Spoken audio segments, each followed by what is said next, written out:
since then, we don't know what happened first. They either burned alive or shot and then burned. And I don't know if you know what happens to a body once you burn so severely, but there is not much remains left. Mm-hmm.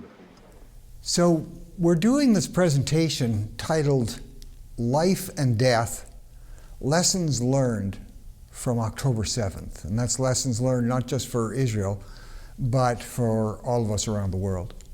There were some lessons learned, tragic ones, but important ones. So let's talk about Hamas, and let's talk about something we've learned through this particular attack time since October 7th. You know, it's very important for us to realize that what you say about somebody, or what you say about a group, or what you don't say, that will affect those who are listening to you. So if you're talking about a person, you're talking about a group, what you say, how you say it, or what you don't say about that group will certainly affect what people think about that group. And what mainstream media says and doesn't say about the group Hamas is very significant in terms of how people around the world feel about Hamas.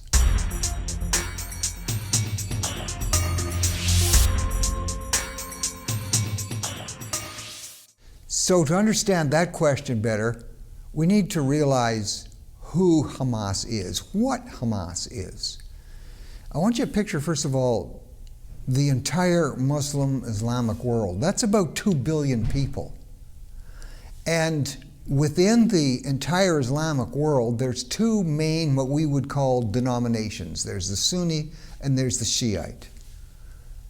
And within those divisions, there are many other divisions. So you can compare it to the Christian world. There's the Catholic and there's the Protestant. Two very large divisions, but very distinct ones. And within those two divisions, there's many other denominations and many other groups, as we know. And it's the same in Judaism. Judaism has many different groups, many different lineages, many different emphases within the broad determination. So here you have 2 billion people who identify as Muslim, as Islamic, and of that 2 billion, there is a tiny percentage, a sliver, that identify as Hamas. Hamas members around the world, principally obviously in Gaza and in the Middle East, number about 20 to 25,000 people. So Hamas represents about 0.0002% of all of Islam. Most times in any religion, when there's a small splinter group, that group has started because it's had probably a very charismatic leader, and they get some very devout followers, and there's a tendency to become very inclusive within your own tiny little denomination, and very much opposed to input from the other side. Hamas is certainly characterized along those lines. You may have seen pictures, you may have seen news of its original founder. Hamas was actually founded in 1987. It broke off from the group known as the Muslim Brotherhood. So they were saying that the Muslim Brotherhood and other pretty extreme groups were not being violent enough, were not sufficiently using violence to get their message across. And Hamas was saying we've got to become really violent to get our message across. That means we start killing citizens, not just soldiers. That means we could be killing innocent children, we could be killing women. And Hamas began to take a very clear and strong and violent approach to their issues surrounding Israel and Jews in general. Clearly, with this differentiation about really ramping up violent attacks on all Israeli Jews, they then formed their charter in 1988, and the Hamas charter, and it's very important to remember this, states two things very clearly. Number one, they do not want to negotiate a land deal. They are not interested in a two-state solution. They are interested in totally annihilating Israel, vaporizing Israel. And the second thing that they're very strong on, they state it right in their charter, and they state it publicly on television and everywhere. They say and encourage their people to kill Jews everywhere all the time. That's the Hamas charter, written and spoken very publicly. And what I mentioned earlier, because media does not consistently remind people that Hamas has two goals: eliminate Israel, they don't want to negotiate a two-state solution, eliminate Israel, kill Jews all the time everywhere. People then worldwide are not aware of the vicious goals. The only reason for being alive, as far as Hamas is concerned, is to kill Jews and to eliminate Israel. And mainstream media rarely repeats those two strong policies from Hamas.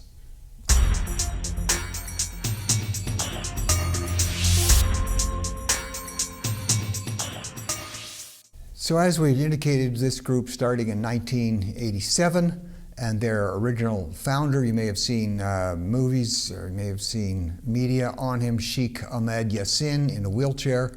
And leadership eventually passed from him to the present leader, Yahya Sinwar, who is on the run right now, or at least at the timing of this documentary.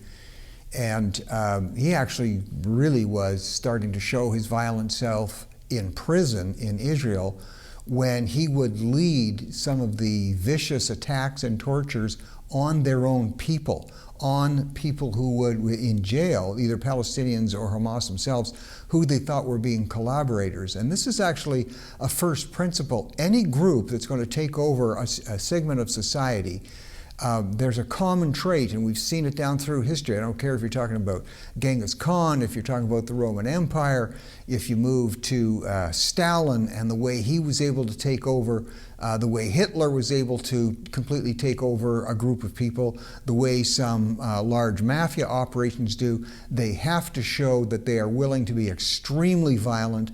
They have to show that they're willing to be very brutal, first on their own people. Brutal, swift, cruel, and public in terms of any within their own group who do not follow them. And this is how Hamas established themselves. High level of brutality within their own group. Yahya Sinwar is even known to be involved or ordered not just the killing, but the torture, the breaking of bones, in some cases the skinning alive of their own people. Anybody who is not following what they want, anybody who's seen to be collaborating with Israelis or with Jews, this is how they first established themselves: extreme violence towards their own people. Now, to maintain that control, yes, you have to use the most violent of means on your own people.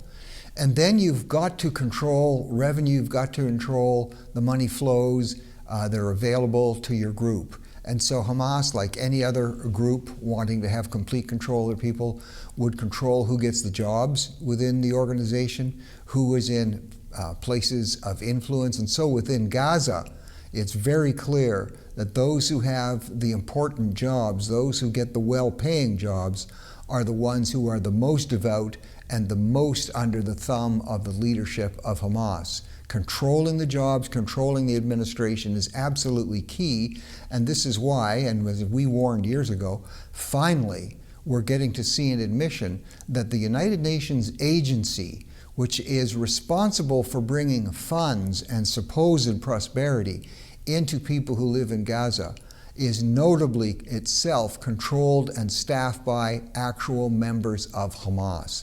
It's a principle of control that all groups have to have, and Hamas does it very, very effectively. We've warned about it for years, and it's only been very recently that it's been exposed. The UNWRA, the United Nations Work Relief Agency, significantly staffed by some of the most violent people in the world, staffed by Hamas members themselves.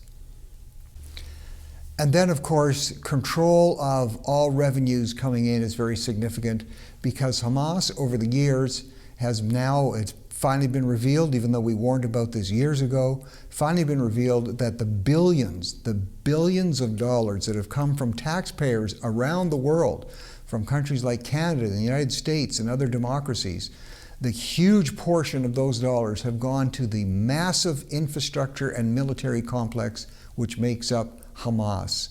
A system of tunnels that we warned about again years ago that they were doing this, now been exposed. Probably the most sophisticated tunnel networks you will find anywhere in the world, costing billions of dollars, all money that was diverted, which should have gone to the people of Gaza for things like water infrastructure, proper hospital care. Huge majority of that diverted strictly and straight to Hamas. Along with that, the purchase of major, high-level, effective, sophisticated weaponry, principally from Iran, being one of the huge supporters of terrorism around the world. So that degree of controlling the money, what has that done? It's left the people of Gaza impoverished. For years, they should have been receiving that money for their benefit and to raise their quality of life. The vast majority went to the terror group Hamas. And probably the most important area of control of a group or of a society is to control or eliminate the democratic process. You have to do one of the two, control it or eliminate it. And in fact, after the elections, 2005 and 2006, where Hamas swept, again because of their fear factor, promising that they were going to resolve the whole situation, combining that with the fear factor over the population of the people of Gaza, they've then, since then, basically eliminated elections. There have not been elections in Gaza since 2006, and they've eliminated the opposition. Again, using the principle of being very violent on your own people. They literally take out anybody who wants to be in opposition. When I say take out, I mean murder, kill, or torture and persecute. They even made an assassination attempt, as we know, against Mahmoud Abbas, who was, or still is, head of the so-called opposition, the Palestinian Authority. So complete control of the democratic process is also absolutely necessary, again, for any group, whether it's Marxist-Leninists, whether it's Stalin, whether it's mafia groups. Hamas follows the same lessons. You've got to control the entire process of leadership and governance, and they do it violently and with high level of cruelty against their own people.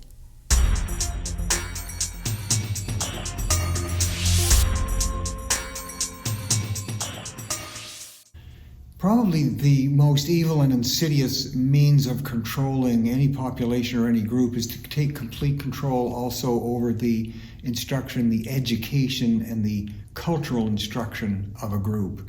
And that's been going on in a vicious and malevolent way since all the way back to 2005. As a matter of fact, earlier than that, even before the elections, going back to 1988, you see instruction of the young people, instruction of the population, being fed the most vicious and racist bundle of lies about the Jewish people that you can imagine.